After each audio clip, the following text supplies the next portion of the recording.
بسم اللہ الرحمن الرحیم یا ایہا الذین آمنوا کتب علیکم الصیام کما کتب علی الذین من قبلکم لعلکم تتقون۔ قال النبی صلی اللہ علیہ وسلم لکل شیء زکاۃ و زکاۃ الجسد الصوم، او کما قال صلی اللہ علیہ وسلم صدق اللہ العظیم و صدق رسولہ النبی الکریم۔ ان اللہ و ملائکتہ یصلون علی النبی یا ایہا الذین آمنوا صلوا علیہ وسلموا تسلیما۔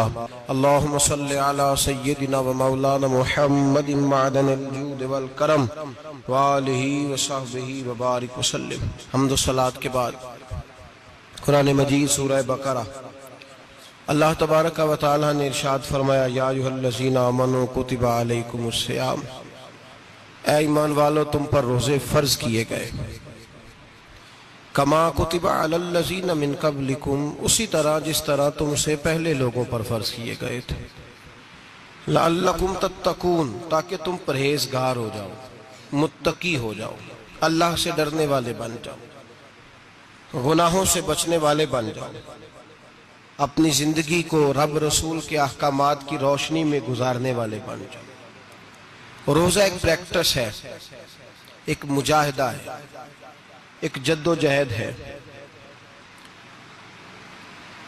جد و جہد کس چیز کی؟ اللہ کی رضا کے مطابق اپنے آپ کو ڈھالنے کی جد و جہد۔ صوم کا لغوی معنی ہوتا ہے رک جانا۔ حلال رزق سامنے پڑا ہے، حلال مشروب سامنے پڑا ہے،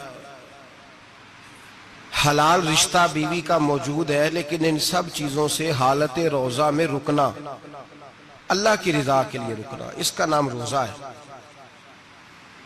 صوم کا معنی رکنے کے ہیں، پرہیز کرنے کے ہیں، بچنے کے ہیں۔ ہر چیز موجود ہے لیکن اللہ کا حکم نہیں ہے تو لہٰذا کھا نہیں سکتے۔ تو رب فرماتے جب جائز چیزیں تو میری مرضی کے بغیر میرے حکم کے نہیں کھا سکتا، تو نے رکنا ہے تو حرام کیسے کھا لیتا ہے؟ اب جائز چیز کے لیے تجھے حکم ہے، میں کہوں تو کھائے گا، میں کہوں تو نہیں کھائے گا۔ میں نے حکم دے دیا جائز ہے، روٹی ہے، کھانا ہے، گوشت ہے، تیری فریج میں پڑا سارا کچھ، تو با اختیار ہے، منہ میں دانت بھی ہیں، ہضم کرنے کو ہاضمہ بھی ہے، بھوک کی شدت بھی ہے، پر میری اجازت کے بغیر تو کھا سکتا۔ روزہ رکھ لیا، اب تجھے حکم نہیں کہ تو کھائے۔ جب جائز چیز میری مرضی کے بغیر نہیں کھا سکتا تو ناجائز کیسے کھائے گا؟ میرے نبی پاک علیہ السلام نے اپنے خوبصورت الفاظ کے اندر اس مفہوم کو بیان فرمایا۔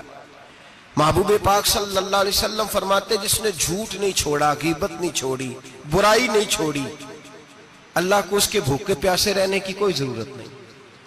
وہ کاہے کا رکا ہے؟ جب کوئی کام تو اس نے اللہ کی رضا والا کیا نہیں۔ روزہ رکھ کے دغا کر رہا ہے، روزہ رکھ کے جھوٹ بول رہا ہے، روزہ رکھ کے کم ماپ رہا ہے، تول رہا ہے، دھوکہ دے رہا ہے، رشوت لے رہا ہے، فراڈ کر رہا ہے، حرام کا مال کٹھا کر کے کہتا ہے اس میں سے چلو 10 دیگیں بھی پکا دیں گے۔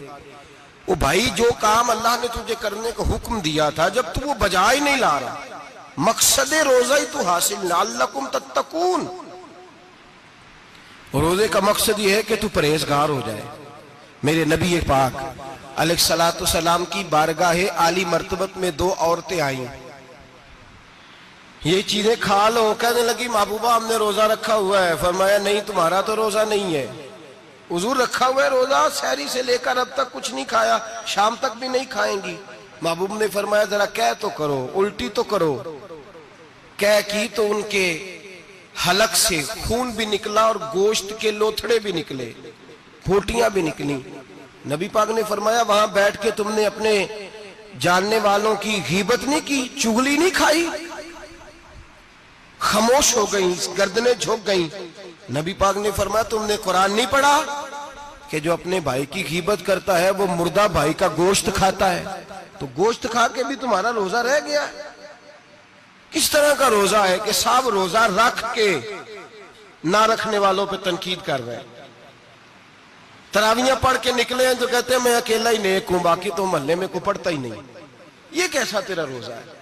کہ تو روزہ رکھ کے تو اس کے مقصد کو نہیں سمجھا۔ لعلکم تتقون، روزہ دار تو وہ ہے کہ روزہ رکھا ہوا ہے، کھانے بھی سے رکا ہے، پینے سے بھی رکا ہے، عمل زوجیہ سے بھی رکا ہے، پھر وہ جھوٹ سے بھی رکے، غیبت سے بھی رکے، بدنگاہی سے بھی رکے، حرام خواری سے بھی رکے ساری چیزوں سے۔ یہ بتلائیے کہ روزے کی حالت میں اپنی بیوی کے پاس جانا منع ہے تو غیر محرم کو دیکھنا جائز ہے؟ ہمارے ٹی وی پہ میں نے پہلے بھی کہا تھا کہ ہم ٹھیکیدار اور ذمہ دار نہیں ہیں مذہب کے۔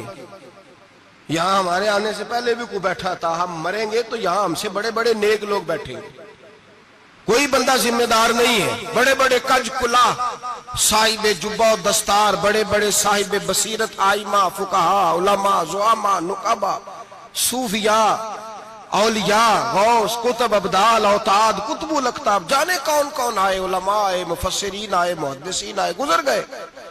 ہم تو خاک نشین لوگ ہیں، تھوڑا کام کرنے والے، تھوڑی صلاحیت رکھنے والے۔ لیکن بھائی اگر کرتے ہیں تو ایک کام کرتے ہیں، ساتھ دوسرا نہیں کرتے۔ یہ کس طرح کا دین سکھانے لوگ نکلے کہ شوال سے لے کر شعبان تک گانا سنایا جائے گا، شعبان سے لے کر شوال تک ناچ گانا کیا جائے گا، شوال سے لے کر شعبان تک دھما چوکڑی ہوگی، رمضان آئے گا تو حدیثیں سنائی جائیں گی، رمضان آئے گا تو لوگوں کو قرآن پڑھ کے سنایا جائے گا۔ یہ مذہب بانج نہیں ہے کہ گویے مذہب سکھائیں گے، ایکٹر مذہب سکھائیں گے۔ یہ مذہب بانج نہیں ہے کہ ایک گلاس کے اندر پہلے شراب پی لو، پھر اسی گلاس میں رمضان آئے تو شہد بانٹنا شروع کر دو۔ یہ بانج نہیں، یہ میرے رسول اللہ کا مذہب ہے۔ اگر تمہیں شوق ہے دین سیکھنے سکھانے کا، یکم رمضان کو توبہ کرو اور کہو کہ ہم ٹی وی پہ بیٹھ کے حدیثیں سنائیں گے تو سارا سال سنائیں گے، اور جس زبان سے حدیث نکلے گی پھر اس سے کبھی گندا گانا نہیں نکلے گا، پھر کبھی ناچ گانا نہیں ہوگا۔ یہ کون سا مذہب ہے جو بیویاں سکھا رہی ہیں؟ یہ کون سا دین ہے جو عورتیں سکھا رہی ہیں؟ میرے رسول پاک صلی اللہ تعالیٰ علیہ وآلہ وسلم کا وہ مذہب ہے کہ میرے اعلیٰ حضرت فاضل بریلوی رحمت اللہ علیہ نے فرمایا، مرد کے لیے جائز نہیں کہ وہ عورت کی زبان سے میلاد بھی سنے، نعت بھی سنے۔ مرد کے لیے جائز نہیں، مرد کو مرد سکھائے گا، عورت سکھائے گی تو عورتوں کو سکھائے گی۔ بے شک آپ سویرے فتویٰ دیجئے کہ چھوٹی سی مسجد میں بیٹھ کے، چھوٹے سے کونے میں بیٹھ کے چھوٹا سا مولوی، اور وہاں تو اتنے بڑے مفتی ٹی وی پہ بیٹھے ہوئے، وہ غلط ہے تو صحیح ہے، کیسے ہو گئے؟ سنو، میرے نبی پاک علیہ الصلوۃ والسلام کے مذہب کا حسن یہ ہے کہ اسلام کہتا ہے ایک نظر بی بی کو دیکھا کسی نے غلطی سے تو معافی ہو جائے گی، دوسری نظر شہوت سے دیکھا تو حرام ہے اس کے لیے، وہ پاکستان کا مولوی ہو یا سعودی عرب کا شاہ ہو، کسی کے لیے عورتوں کے بیچ پھرنا اٹھنا بیٹھنا جائز ہے۔ میرے نبی پاک صلی اللہ تعالیٰ علیہ وسلم نے فرمایا ہے میں عورتوں سے مصافحہ کرنے نہیں آیا، اور میرے نبی پاک صلی اللہ علیہ وسلم نے فرمایا ہے، حضور فرماتے لیکن نا کتا بالکل ناپاک نہیں ہوتا، کتے کا تھوک ناپاک ہوتا ہے، یا کتا گیلا ہو جائے تو ناپاک ہوتا ہے، لیکن خنزیر سارا ناپاک ہوتا ہے، کل ناپاک ہے خنزیر۔ نبی پاک نے فرمایا خنزیر بھی ہو اور گند میں لتھڑا ہوا بھی ہو، پیشاب میں لتھڑا ہوا ہو، گوبر میں لتھڑا ہوا ہو، پخانے اور فضلے میں لتھڑا ہوا خنزیر ہو، اس کا جسم تیرے ساتھ ٹکرا جائے تو اتنا برا نہیں جتنا غیر محرم عورت کا وجود تیرے ساتھ ٹکرا جائے تو برا ہے۔ اس حد تک میرے نبی پاک صلی اللہ اور گنبد کے معاملے میں فتویٰ دینے والے، یا رسول اللہ کہنے پر کفر کا فتویٰ دینے والے اور بڑی بڑی باتیں کرنے والے خاموش کیوں ہو گئے؟ یا ایھا الذین آمنوا لا تتخذوا اليہود والنصارى اولیاء، رب فرماتا ہے یہودیوں اور عیسائیوں کو دوست نہ بناؤ، یہ تمہارے دوست ہو سکتے، یہ تمہارے سجن ہو سکتے؟ جب عرش کا مالک کہہ رہا ہے سجن نہیں ہو سکتے تو دوستی کی بات کیسے بڑھا رہا ہے؟ یا رسول اللہ ہمارے سجن کون ہو سکتے ہیں؟ فرمایا تمہارا دوست وہ ہو سکتا ہے جو محمد عربی کا غلامی کرنے والا ہو، جو رسول اللہ کی نوکری کرنا ہو دوست ہوگا۔ دوسرا دوست ہو سکتا؟ کوئی ایکٹر مذہب نہیں سکھائے گا، کوئی گویہ مذہب نہیں سکھائے گا۔ حضرت جناب سیدنا جنید بغدادی، بغداد کے پیر سے کسی نے پوچھا تھا آج سے 1100-1200 سال پہلے، وہ تو زمانہ ویسے نیکی اور پرہیزگاری کا تھا، کہا بابا جی مرد اور عورت نیک ہو، بغیر پردے کے، بغیر حجاب کے، بغیر دیوار کے بیٹھ کر ایک دوسرے کو دین سکھا سکتے ہیں؟ حضرت صاحب بتائیے، مرد اور عورت نیک ہو تو بغیر پردے اور حجاب کے ایک دوسرے کو دین سکھا سکتے ہیں؟ تو حضرت جنید بغدادی فرمانے لگے سکھانے والا حسن بصری ہو اور سیکھنے والی رابعہ بصری ہو تو پھر بھی بغیر پردے کے بیٹھنے کی اجازت نہیں۔ تو مفتی صاحب کو اجازت کس نے دی؟ مولانا صاحب کو اجازت کس نے دی؟ بڑا وہ نہیں ہوتا جو ٹی وی پہ زیادہ آتا ہے، بڑا وہ ہوتا ہے جو رسول اللہ کے دین پہ عمل زیادہ کرتا ہے۔ حضرت عبداللہ ابن مسعود رضی اللہ تعالیٰ عنہ فرماتے زیادہ باتیں کرنے والا عالم نہیں ہوتا۔ حضور پھر عالم کون ہوتا ہے؟ فرمایا پڑھو قرآن، انما یخشی اللہ من عبادہ العلماء۔ فرمایا بڑا عالم وہ ہوتا ہے جو اللہ سے زیادہ ڈرتا ہے، اس لیے کہ رب فرماتا ہے میرے بندوں میں سے جو عالم وہ ہیں جو اللہ سے زیادہ ڈرتے ہیں، خوف رکھتے ہیں۔ تو میرے بھائی رمضان المبارک میں بچنا ہے، پرہیز کا وقت ہے، تو کوئی شخص بھی کوئی شو نہ دیکھے، میری منت ہے آپ حضرات، کوئی شو نہ دیکھے۔ عورت کا تو پردہ ہے، تو ہمیں تو تماشے پہ لگا دیا گیا، عجیب قسم کے ایکٹر آ گئے اور مذہب سکھا رہے ہیں۔ میری اپیل ہے آپ سے کہ سحری افطاری کے وقت ٹیلی ویژن بند رکھیں، کیا چیز کھول کے رکھیں؟ یا قرآن کھول کے رکھیں یا رسول اللہ کا فرمان کھول کے رکھیں، اللہ رسول کی طرف توجہ رکھیں، وہ سیکھنے سکھانے کا وقت ہے۔ چھوڑیں گویوں سے دین سیکھا جائے گا، ہمیں کوئی شکوہ نہیں، یہ پکی توبہ کریں، سویرے آئیں آ کے دین سکھائیں۔ اور میں ان سے بھی اپیل کروں گا کہ آؤ دین سکھاؤ۔ حضرت فضیل بن عیاض فرماتے ہیں میں ڈاکو تھا، کبھی کبھی چھپ چھپا کے جمعہ پڑھا کرتا تھا، پھر میں نے توبہ کی تو سچی توبہ کی، پھر میں نے توبہ کی تو رب کو راضی کرنے والی توبہ کی، پھر میں نے توبہ کی تو چھوڑی ہر شے، غریبوں کا لوٹا ہوا مال واپس کیا، جس کے پیسے نہ دے سکا اس کے گھر میں جا کے اس کی بھینسوں کو چارہ ڈالا، اس کے اونٹوں کی خدمت کی، میں نے قرضے چکائے۔ فرمایا میں سچی توبہ کر کے مسجد آیا، جس خطیب کے پیچھے میں جمعہ پڑھا کرتا تھا وہ میرے ہاتھ پہ بیعت کر کے مرید ہو گیا۔ اللہ تبارک و تعالیٰ نے اپنے بندوں کے دل میری طرف پھیر دیے، پھر تمہیں اس میں انعام دینے کی ضرورت نہیں پڑے گی، پھر تم کٹیا نشین بن کے بھی دین پھیلاؤ گے تو اللہ اس میں تاثیر پیدا فرما دے گا۔ تو روزے کا معنی رکنا ہے، روزے کا معنی بولیے، روزے کا معنی رکنا، کس سے؟ جھوٹ سے، غیبت سے، بدی سے، بدنگاہی، کھانے پینے۔ روزہ کس پہ فرض ہے؟ امیروں پہ کہ غریبوں پہ؟ جی کہنے نے میں تو کام ہی میرا تو کام ہی محنت مزدوری والا، میں کیسے روزہ رکھوں؟ میں تو دیہڑی لگاتا ہوں تو روزہ کیسے رکھوں؟ میں نے نہیں کسی حدیث میں پڑھا کہ روزہ وہ رکھے جو دفتر میں بیٹھتا ہے۔ صحابہ کے زمانے میں تو دفتر ہوتے ہی نہیں تھے، کسی جگہ نہیں لکھا ہوا روزہ وہ رکھے گا جو اے سی میں بیٹھتا ہے، تب تو اے سی تھے ہی نہیں۔ حضرت ابو بکر صدیق رضی اللہ تعالیٰ عنہ سے لے کر جناب بلال تک سارے اپنے ہاتھ سے کام کرتے، سارے اپنے ہاتھ سے کام کرتے، سارے۔ حضرت عمر فاروق رضی اللہ تعالیٰ عنہ خلیفہ وقت ہونے کے باوجود مال غنیمت کے اونٹ چرنے جاتے تھے تو چراگاہ میں چھوڑنے میں جاتے تھے، لینے بھی آتے تھے واپس۔ سارے لوگ اپنے ہاتھوں سے مشقت والے کام کرتے، حضرت بلال مزدوری کرتے، سلمان فارسی مزدوری کرتے، مقداد مزدوری کرتے، صحابہ مزدوریاں کرتے، روزے رکھتے۔ اور رمضان کے جانے کا وقت ہوتا تو در رسول پہ کھڑے ہو کے عرض کرتے محبوبہ دل نہیں بھرا، دل کرتا ہے کبھی رب سارا سال ہی روزے عطا کرے، سارا سال رمضان دے تو ہم سارا سال روزے رکھنے کو تیار ہیں۔ جذبہ تھا، طاقت تھی، ہمت تھی۔ آج نوجوان لڑکا ہے کہتا ہے مجھ سے بھوک برداشت نہیں ہوتی۔ میرے بھائی رب بیماری لا دینا، اللہ سے دعا مانگے اللہ شفائے عطا فرمائے، اور دعا کرے اللہ آزمائش سے محفوظ فرمائے۔ آپ یقین کریں میں نے لوگوں کو دیکھا ہے حلق سے قطرہ نہیں اترتا، خوراک کی نالی لگی ہوئی ہے، اعلیٰ غذائیں پکی ہوئی پڑی ہیں، عرش کا مالک کہتا ہے میں تیرے حلق سے گزرنے نہیں دوں گا، قانون بن گیا۔ میں نے دیکھا ہے ڈرپ پہ لوگ زندہ ہیں، بوتل لگی ہوئی ہے گلوکوز کی، گزارا چل رہا، اعلیٰ غذائیں پڑی ہیں، لاکھوں روپیہ تجوری میں پڑا ہے۔ مالک کہتا ہے تو نہیں کھا سکتا، تو وہ کھانے نہیں دیتا، نہیں کھانے دیتا۔ ایک شخص یورپ کے علاقے کا، میں کسی کالم نویس کا پڑھ رہا تھا، وہ کہتا ہے میری خربوں میں جائیداد ہے لیکن میرے معدے میں ایسی تکلیف ہے کہ میں آٹے کو چھان کر جو اوپر سے بورا نکلتا ہے صرف وہ کھا سکتا ہوں، اس کے علاوہ میں کائنات کی کوئی نعمت کھا نہیں سکتا۔ اور میرے بھائی وہ جب چاہے تو بڑے بڑے کھانے کھانے سے تجھے روک دے، تیرے دانت چبانے کے قابل نہ رہے، زبان نگلنے کے قابل نہ رہے، معدہ تیرا ہضم کرنے کے قابل نہ رہے، وہ جب چاہے تو جو مرضی کر لے۔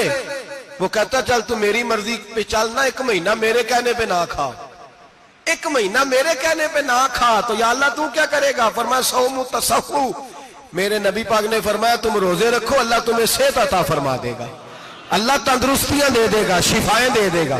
تم روزے رکھو، اللہ تمہیں، سبحان اللہ، اللہ تمہیں، اللہ طاقت دیتا ہے، ہمت دیتا ہے، اللہ ہمت دیتا ہے۔ میں نے دیکھا ہے، میں نے بزرگوں کو دیکھا ہے، ضعیف لوگوں کو دیکھا ہے، کمزور لوگوں کو دیکھا ہے، میں نے دیکھا ہے روزے رکھتے ہوئے، مزدوروں کو دیکھا ہے روزے رکھتے ہوئے۔ میں اپنے ابا جی کو کہتا ابا جی اتنی سخت گرمی اور مزدوری آپ کرتے اور مزدوری کے عالم میں روزہ رکھتے، تو کہتے پتر روزہ کی آندا ہے، روزہ کدوں کو جاندا ہے، روزہ اپنی جگہ تے مزدوری اپنی جگہ ہوتے۔ اور کئی دفعہ مینوں فرمان لگے، مینوں یار سمجھ کوئی نہیں لگدی، پتہ نہیں روزیاں چ اللہ طاقت کتھوں دے چھڑدا ہے اتنی زیادہ، کام بھی زیادہ کریدا ہے تے روزہ بھی بھائی صوم تصحو، میرے مصطفیٰ نے فرمایا تو روزہ رکھ، اللہ تجھے صحت عطا فرما دے گا۔ رب تعالیٰ تجھے، یہاں ہوٹل کھلے ہوئے ہیں، یہاں عجیب حالات ہیں، ہوٹل کھلے ہوئے ہیں، لوگ بہانے ڈھونڈتے پھرتے ہیں، کہتے ہیں کٹ لگ گیا تھا ذرا، تھوڑا سا خون نکل آیا، سنی پلاس لگائی ہے تو روزہ نہیں رکھا، یہ ذرا مجھے تھوڑی دقت ہو گیا تو میں نے روزہ نہیں رکھا، کھانسی لگ گئی ہے تو روزہ نہیں رکھا۔ او خدا کے بندے، روزہ تو نعمت ہے۔ اور سبحان اللہ، میرے نبی پاک نے فرمایا لِكُلِّ شَيْءٍ زکات وَزَكَاتُ الْجَسَدِ الصَّوْمُ، فرمایا ہر شے کی زکات ہوتی ہے، وجود کی زکات روزہ ہے، روزے رکھو جسم کی زکات نکل جائے گی۔ فاقہ کرنا بھی میرے نبی پاک کی سنت ہے، مسواک کرنا بھی سنت ہے، اور فاقہ کرنا بھی، مسواک والی سنت زیادہ اپناتے ہیں لوگ، فاقہ کرنا بھی نبی پاک کی سنت ہے۔ ایک صاحب مجھے کہنے لگے جناب بیٹھ کے کھانا حضور کی سنت ہے، میں نے کہا کبھی کبھی نہ کھانا بھی نبی پاک کی سنت ہے، نہ کھانا بھی حضور کی سنت ہے۔ اور ہمارے فقہاء نے لکھا ہے جو روٹی زیادہ کھاتا ہے اس میں 2 باتیں پیدا ہو جاتی ہیں، کیا کیا؟ ایک بولتا زیادہ ہے، دوسرا سوتا زیادہ ہے، غافل ہو جاتا ہے۔ فقہ اور حکیم اطباء ڈاکٹر کہتے ہیں کہ پیٹ خالی رہے نا جس آدمی کا، اس کا حافظہ مضبوط ہوتا ہے، اس کے ذہن کی گرہ کھلتی ہے۔ زیادہ کھانے سے تو خماری چڑھتی ہے، دماغ ڈھونڈتے پھرنا روٹی کدھر سے آج اچھی ہے، گھر میں نہیں پکی تو ہوٹل چلے جانا، کھانے کے سوا اور کام ہی کوئی نہیں۔ اور صاحب میرے نبی پاک علیہ السلام نے فرمایا کافر 7 آنتوں سے کھاتا ہے، 7 آنتوں سے، اور فرمایا میرا مومن 1 آنت سے کھاتا ہے، اس کے وجود میں کھانے والی 1 آنت ہے، کافر 7 آنتوں سے کھاتا ہے۔ فاقہ کشی سے نورانیت پیدا ہوتا ہے، کم کھانا۔ دیکھیں نا نبی پاک صلی اللہ علیہ وسلم نے اللہ سے فاقہ مانگ کے لیا ہے، یا اللہ 1 وقت روٹی دے، 1 وقت کا فاقہ دے، مانگ کے لیا ہے نبی پاک نے، مانگ کے۔ حضرت ابو ہریرہ رضی اللہ تعالیٰ عنہ فرماتے ہیں بھوک زیادہ لگتی تھی نا جب مجھے، تو میں حضرت عمر سے، ابو بکر سے، عثمان، مولا علی سے کوئی مسئلہ پوچھ لیتا تھا، اور جب میں مسئلہ پوچھتا تھا تو وہ مجھے روٹی کھلا دیتے تھے، جب میں ان سے مسئلہ پوچھتا تو وہ مجھے، حضرت ابو ہریرہ فرماتے ہیں مجھے بھوک لگی، میں حضرت عمر کے پاس گیا، ان سے مسئلہ پوچھا، ان کا رواج تھا جب میں مسئلہ پوچھتا تو پہلے روٹی کھلاتے۔ ہمارے بزرگ یہ فرماتے ہیں کہ کھانے کھلا کے دین پڑھاؤ، صرف تمہارا کتب خانہ نہیں کھلا ہونا چاہیے، تمہارا دسترخوان بھی کھلا ہونا چاہیے۔ کسی نے نبی پاک صلی اللہ علیہ وسلم سے پوچھا تھا بہترین مسلمان کون ہے؟ حضور نے فرمایا جو سلام لینے میں پہل کرے اور روٹی زیادہ کھلائے، جو روٹی ہر وقت فکر کرے آ یار تو روٹی کھا لے، روٹی کھانے کی طرف توجہ دلائے۔ کھلانا سنت ہے، زیادہ کھانا اس میں بھی فرق رکھے۔ تو نبی پاک صلی اللہ علیہ وسلم کے صحابی حضرت ابو ہریرہ رضی اللہ تعالیٰ عنہ فرماتے ہیں میں نے حضرت عمر سے مسئلہ پوچھا، میں نے کہا حضور مسئلہ بتائیں، تو کہتے پہلے ان کی عادت تھی جب میں مسئلہ پوچھتا تو روٹی بھی کھلاتے، آج انہوں نے مسئلہ ہی بتایا ہے، روٹی کوئی نہیں کھلائی۔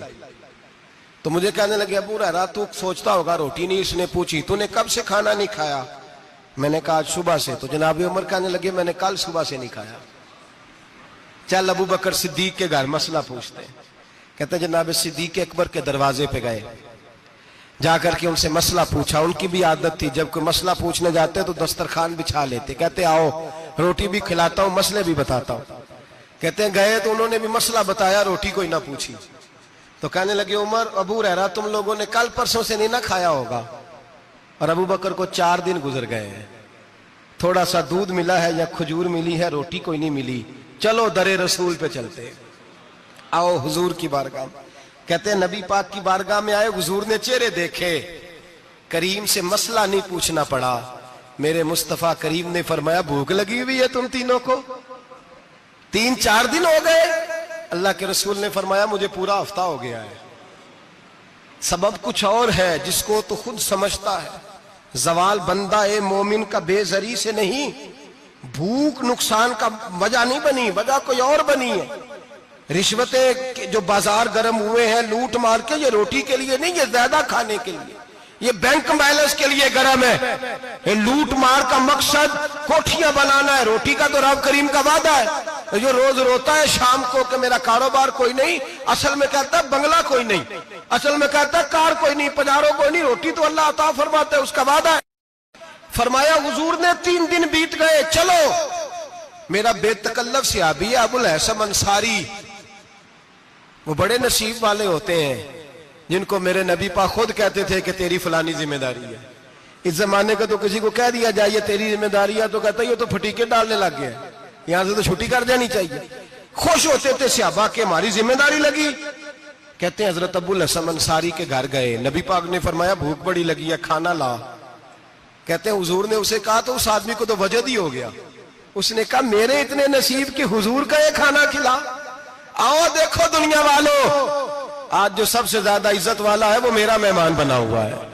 فرماتے ہیں وہ دوڑے گئے، بکری اٹھائی، ذبح کی، بیوی کو کہنے لگے روٹی تیار کر، ادھر کھجوریں توڑی، انگور توڑے، کہنے لگے حضور آپ جب تک تناول کریں تب تک کھانا پک جاتا ہے۔ حضرت عمر کہتے ہیں روٹی پک کے آئی، بڑا پیارا گوشت، بڑا اچھا سالن، بڑا خوبصورت خلوص والا کھانا۔ فرماتے ہیں میں نے بڑا ہی کھایا۔ نبی پاک نے نہ ایک روٹی لی اور چھوٹی چپاتی، تھوڑا تھوڑا سالن کونوں سے، اور جب نبی پاک نے کھا لیا تو حضور کی آنکھوں میں آنسو آئے۔ حضرت عمر کہنے لگے حضور روئے کیوں؟ نبی پاک نے فرمایا سوچتا ہوں 7 دن کے فاقے کے بعد کھایا ہے، پر ڈرتا ہوں رب اس کا حساب پوچھے گا تو جواب کیسے دینا ہے، اس کا حساب بھی تو دینا ہے نا جو کھایا ہے۔ تو حضرت عمر فاروق کے ہاتھ میں کچھ چیز تھی، زور سے زمین پہ ماری، کہا محبوبہ 7 دن کے بعد بھی روٹی کھائے تو حساب دینا ہے۔ نبی پاک فرمانے لگے عمر وہ مالک ہے نا، تو جب دیتا ہے تو حساب نہیں لے سکتا، حساب تو دینا ہے، حساب تو دینا ہے، تیاری رکھو۔ صحابہ کرام فرماتے ہم نے ارادہ کیا کہ آج کے بعد ہم پھر فاقے کریں گے، کم کھائیں گے، اس لیے کہ حساب دینا ہے۔ میرے بھائی وہ فاقہ کشی کرتے تھے، ڈرتے تھے۔ یہاں تو لوگ کھا کے بیمار ہیں، کھاتے جا رہے ہیں، سوتے جا رہے ہیں، کھاتے جا رہے ہیں، سوتے جا رہے ہیں۔ یہ بھی وقت آئے گا رمضان شریف کا، سویرے درس پہ آؤ کہتے نیند بڑی آتی ہے، سویرے 2 سپارے پڑھ کے سویا کرو کہتے صاحب نیند بڑی آتی ہے، فجر کے بعد ہی تو وقت ہوتا ہے اللہ اللہ کرنے کا، سحری کا، کھاتے جا رہے ہیں، سوتے۔ لوگ جماعت سے نماز نہیں پڑھتے، سو جاتے، جماعت کا ثواب چھوڑ کے سو جائیں گے۔ بھائی رمضان مبارک میں فاقہ کشی کی ٹریننگ ہوتی ہے، فاقہ کشی کی تربیت لے، رمضان میں روکے اپنے آپ کو، تربیت ہوگی۔ اور ہمارے صوفیاء فرماتے ہیں جو زیادہ کھاتا ہے اس کا نفس اس کو زیادہ پہ مائل کرتا ہے، خواہشات نفس پیدا ہوتی ہیں۔ میرے نبی پاک علیہ السلام نے جوانوں کو حکم دیا ہے یا معاشر الشباب، او جوانوں، یا رسول اللہ کیا حکم ہے؟ فرمایا یا نکاح کر لو اگر طاقت ہے، نہیں طاقت تو روزے رکھو۔ حضور روزے سے کیا ہوگا؟ فرمایا تمہارا نفس کچلا جائے گا، شیطان وسوسہ اندوزی نہیں کرے گا۔ آج نوجوان بڑھ بڑھ کے کھاتا ہے، بہت زیادہ کھاتا ہے، کبھی اس ہوٹل سے کھاتا ہے، کبھی اس ہوٹل سے کھاتا ہے۔ اتنا زیادہ کھائیں گے تو نفسانی قوتیں اچھل کر کے آئیں گی، مشکل ہو جائے۔ شادیاں دیر سے ہوتی ہیں، ماں باپ آنکھیں بند کر کے بیٹھے ہوئے ہیں۔ اگر ماں باپ کی ذمہ داری ہو اور ماں باپ نکاح نہ کرے تو نبی پاک نے فرمایا بچے گناہ کریں گے تو جتنا گناہ بچے کو اتنا باپ کو بھی ہوگا۔ تو ماں باپ چپ ہیں، دوسرا شادی مشکل بڑی ہے، مہنگی بڑی، اور تیسرا نہیں کر رہے کچھ لوگ تو روزے بھی نہیں رکھ رہے۔ تو رمضان ان کے لیے بھی وقت ہے، نفسانی قوتیں کچلی جائیں گی، کھانا جتنا کم کھایا جائے گا اتنا وجود کے اندر نفسانی خواہشات کم پیدا ہوں۔ تو رمضان تو پریکٹس ہے مجاہدے کی، دین کی۔ اور دوسرا میرے حبیب پاک صلی اللہ علیہ وسلم نے فرمایا ہے، حضور فرماتے ہیں کہ رمضان اور قرآن کا آپس میں رشتہ ہے۔ قرآن پاک کتنا پڑھنا چاہیے روزانہ؟ زیادہ سے اللہ جزا دے، امید ہے آپ زیادہ سے زیادہ ہی پڑھتے ہوں گے۔ بھائی سنیں، حدیث مبارکہ میں نبی پاک نے فرمایا رمضان اور قرآن دونوں مل کے نا، بڑی پیاری حدیث ہے، فرمایا دونوں مل کے اللہ کی بارگاہ میں میری امت کی سفارش کریں گے، رمضان اور اللہ اکبر۔ کس طرح؟ نبی پاک فرماتے ہیں رمضان کہے گا اے اللہ دن کے وقت میں نے اسے تیری رضا کے لیے کھانے پینے سے باز رکھا، اور قرآن کہے گا یا اللہ رات کو تیری رضا کے لیے کھڑا ہو کے یہ قرآن سنتا تھا۔ رمضان اور قرآن دونوں سفارش کریں گے۔ ہم نا بڑا کچھ پڑھتے ہیں، سنتے ہیں، سیکھتے ہیں، اب یقین کریں یہ کھاتے بھائی کا بھائی سے اختلاف ہو جائے نا تو وہ 30 سال پرانے کھاتے کھول کے لے آتا ہے، ساری رات ڈھونڈتا ہے کہ میرے پیسے کہاں سے نکلتے ہیں، پڑھ لیتا ہے۔ قرآن پاک کی باری آتی ہے تو نہیں پڑھتے قرآن پاک۔ ابا جی کا ختم ہوتا ہے تو مانگتے پھرتے ہیں، کہتے ہیں 2 قرآن پاک 10 قرآن پاک۔ یہ باتیں بتانی نہیں چاہیے، کرنی نہیں چاہیے، لیکن چونکہ تربیت کے لیے بیٹھا ہوں تو کر دیتا ہوں۔ میرے شاگردوں سے پوچھیں، یہاں مدرسہ ہے الحمدللہ، درجنوں طلباء ہیں، اساتذہ ہیں، میرے پیر بھائی ہیں، اور میرا یہ دعویٰ ہے کہ شاید کوئی کسی سے اتنا پیار کرتا ہو جتنے میرے شاگرد اور مرید مجھ سے کرتے ہیں، لیکن میں نے کبھی کسی سے نہیں کہا کہ ذرا سورت فاتحہ پڑھ کے دینا، میں نے اپنے ابا جی کو ثواب دینا ہے۔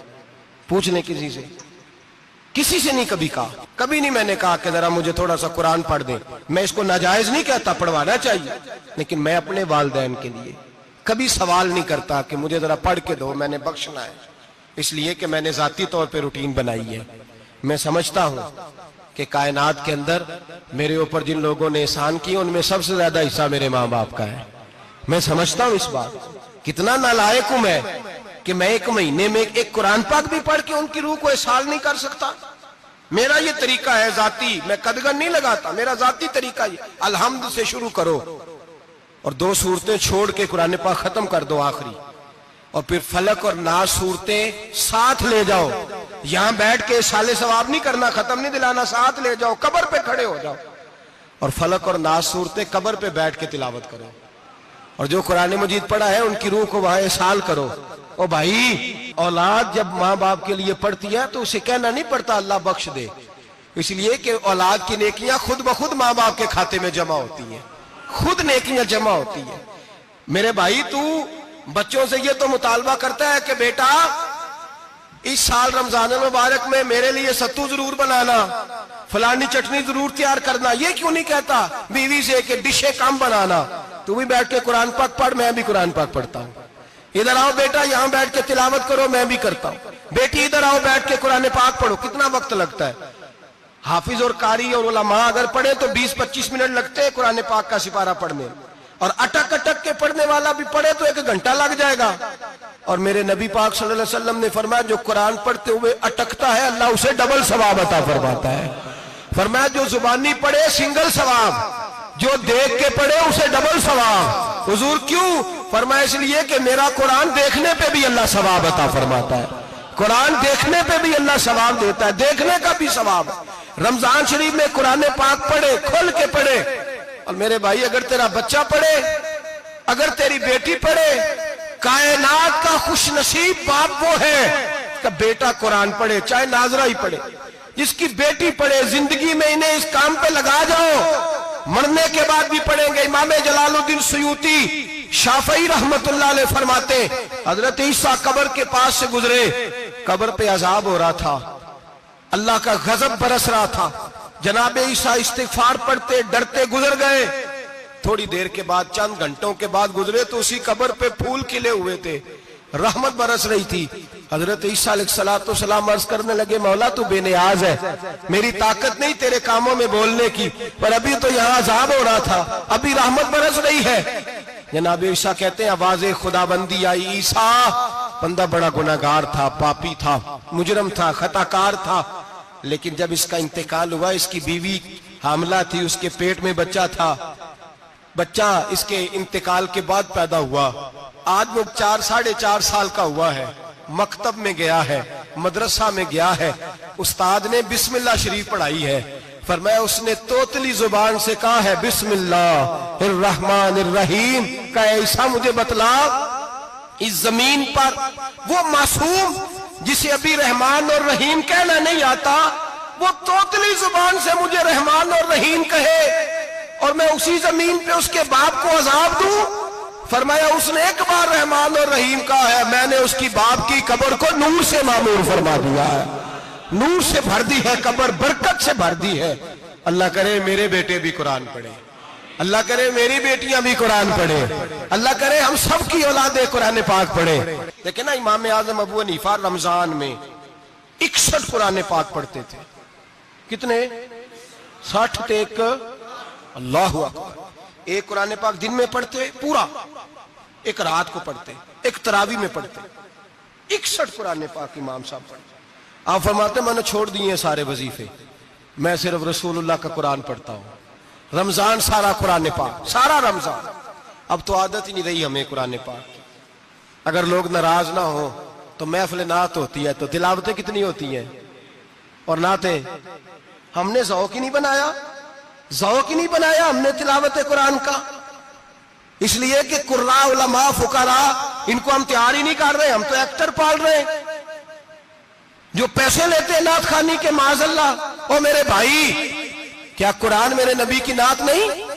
حضرت عائشہ صدیقہ رضی اللہ تعالیٰ عنہ کے پاس صحابہ گئے، کہنے لگے اماں جی ہمیں نبی پاک کا اخلاق بتلائیں۔ تو اماں جی کہنے لگی جاؤ جا کے قرآن پاک پڑھو، کالا خلقہ القرآن، سارا قرآن میرے نبی کے اخلاق کا انعام ہے۔ یہ ساری نعت ہے، یہ ساری نعت ہے۔ اس نعت کو سننے لوگ کیوں نہیں آتے؟ اتنا رش میں اپنے نعت میں اتنا تراویح پہ کیوں نہیں ہوتا؟ اور ملت کا جوان یاد رکھے، بوڑھے تراویحاں پڑھتے ہیں، ضعیف تراویحاں پڑھتے ہیں، گھٹنوں میں درد ہے تراویحاں پڑھتے ہیں، بیمار بوڑھے تراویحاں پڑھتے ہیں، جوان وہاں چوک میں کھڑے۔ کیا جوانی اس لیے ہے چوکوں میں کھڑا ہوا جائے؟ کیا جوانی اس لیے ہے کہ سعودی عرب جانے کے لیے پاسپورٹ بنانا ہو تو 2.5 گھنٹے کھڑا رہے تو؟ شناختی کارڈ کے دفتر تو کھڑا رہے، پروٹیکٹر کے لیے کھڑا رہے، کافروں کے سامنے کاسا لیسی کرنے کے لیے تو کھڑا رہے، تو نوکری پہ جائے تو ساری رات کھڑا رہے، اور تو قرآن کے لیے کھڑا نہیں ہوتا؟ میرے محبوب نے فرمایا من قام ایمانا واحتسابا غفر له ما تقدم من ذنبه۔ فرمایا جو رمضان المبارک میں اللہ کی رضا کے لیے گناہوں کی معافی کے ارادے سے قیام کرے گا، راتوں کو عبادت کرے گا، اللہ اس کے پچھلے سارے گناہ معاف فرما دے گا۔ نوجوان ارادہ کریں، پروگرام بنائیں کہ انشاءاللہ قرآن پڑھنا بھی ہے، قرآن پڑھوانا بھی ہے، سننا بھی ہے، اور انشاءاللہ بولیے سننا بھی ہے اور پڑھنا بھی ہے اور پڑھانا بھی۔ ہمت کریں، دلیری کریں، آ کے کھڑے تو ہو، اللہ توفیق عطا کرے گا۔ پہلی بات یہ کہ روزہ رکھیں، دوسری بات یہ کہ قرآن پاک کی تلاوت کریں، اور روزہ رکھیں تو روزے کے سارے حسن سمیت اسے رکھیں۔ نبی پاک نے فرمایا رمضان غمخاری کا مہینہ ہے، غمخاری کریں۔ ہمارے زمانے میں 2 قسم کی تکلیفیں ہیں۔ ایک تو غریب آدمی، اس کا حال یہ ہے کہ وہ مانگتے ہی گزارا کرنا چاہتا ہے، اس نے ہاتھ یوں کر لیا ہے تو اب اس کا یوں ہونے کو تیار نہیں۔ ضرورت اگر کسی آدمی کو کسی دروازے پہ لے جاتی ہے تو برا نہیں، لیکن سوال کا اپنے اوپر دروازہ کھول لینا یہ ٹھیک نہیں۔ فاقہ کشی پیدا کریں، حوصلہ پیدا کریں، تھوڑے پہ گزارا کرنا سیکھیں۔ غریبوں کو بھی اجازت نہیں کہ وہ نکل کھڑے ہوں میدان میں مانگنے کے لیے۔ ٹولیاں نکلتی ہیں رمضان میں، جتھے نکلتے ہیں خیرات کٹھی کرنے والے۔ بچیں، میرے نبی پاک صلی اللہ علیہ وسلم نے فرمایا جس نے بغیر ضرورت کے سوال کیا، جب قیامت کے دن آئے گا تو اس کے چہرے کے اوپر گوشت نہیں ہوگا، صرف ڈھانچہ ہی ہوگا۔ اتنی بھیانک صورت میں آئے، بغیر اشد ضرورت کے سوال نہ کر، کبھی سوال نہ کر۔ اور امیروں سے گزارش ہے کہ رمضان ہمدردی کا مہینہ ہے، ہمدردی کریں تو سامنے والے کی عزت کا بھی خیال کریں۔ یہ بات درست ہے کہ غریب سیاڑا نہیں ہوتا، اس لیے کہ جس کی جیب میں پیسے نہیں ہوتے بھائی اسے عقل بھی نہیں ہوتی، جس کے گھر کار نہیں ہوتی اسے چلانے کا طریقہ، جس کے گھر اوون نہیں ہوتا اسے چلانے کا طریقہ بھی نہیں آتا، جس کے گھر میں چیزیں ہوتی ہیں اسے چلانا بھی آ جاتا ہے، جدے گھر دانے اودے کملے بھی اس کے سیانے ہو جاتے ہیں۔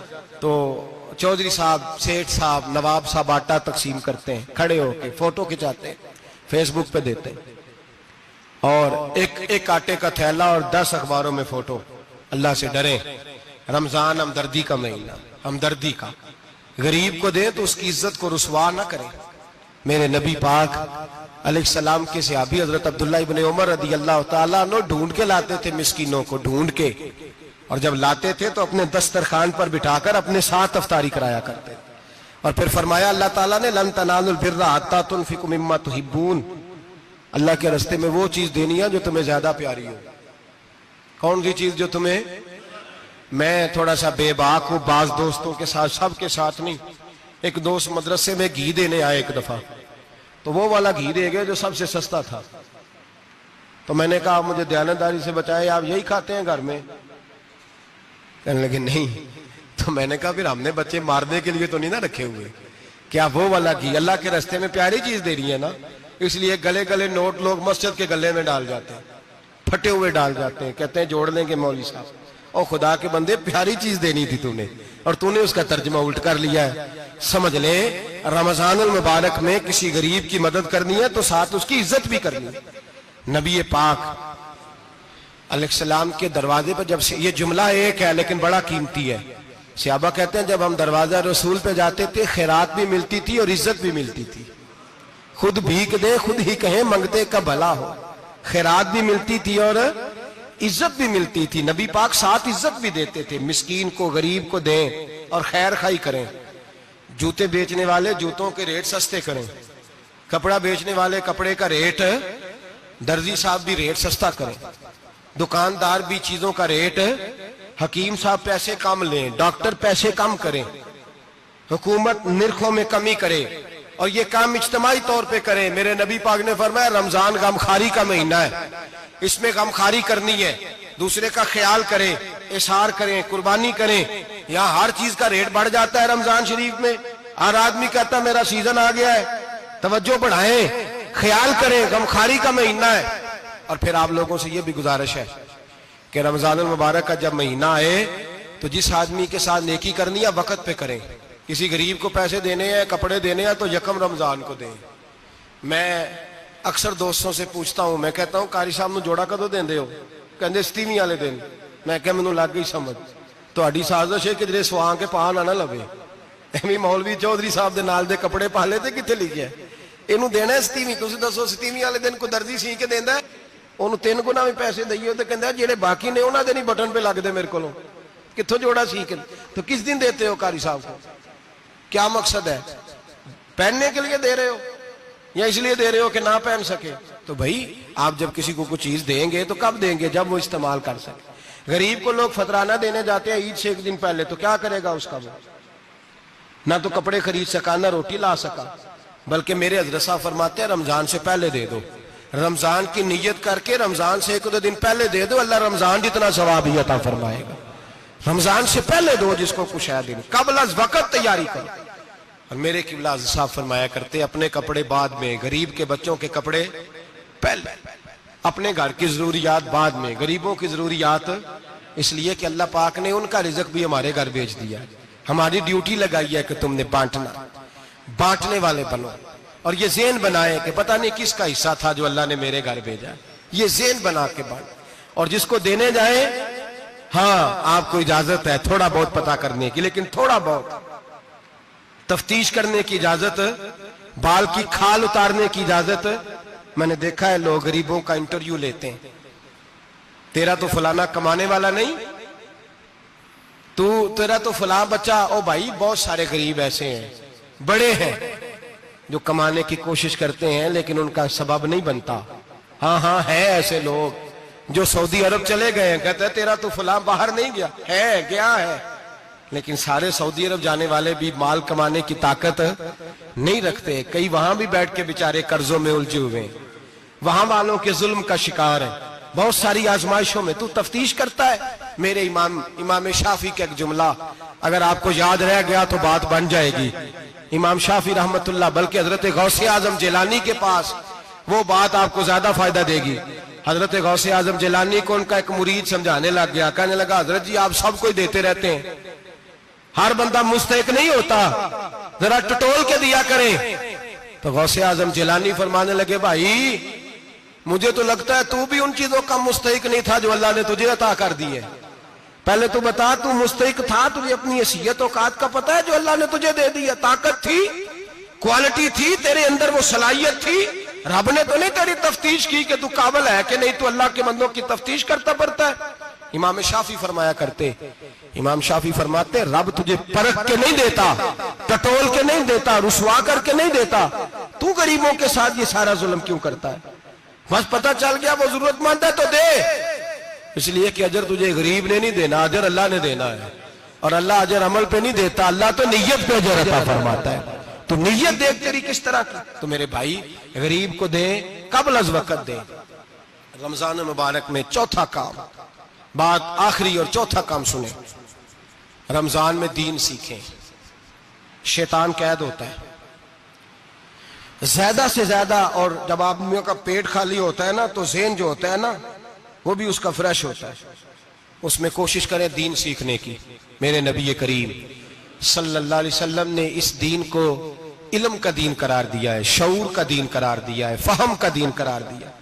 نبی پاک صلی اللہ علیہ وسلم نے فرمایا ایک عبادت کرنے والا عشاء کے بعد کھڑا ہو اور فجر تک نماز پڑھتا رہے، ایک عالم دین عشاء پڑھ کے سو جائے اٹھ کے فجر پڑھ لے تو وہ 70 عبادت کرنے والوں کا درجہ زیادہ نہیں، عالم کا درجہ پھر بھی زیادہ ہے، اس عالم دین کا درجہ زیادہ ہے، اس لیے کہ وہ لوگوں کو آگاہی دیتا ہے، شعور بخشتا ہے۔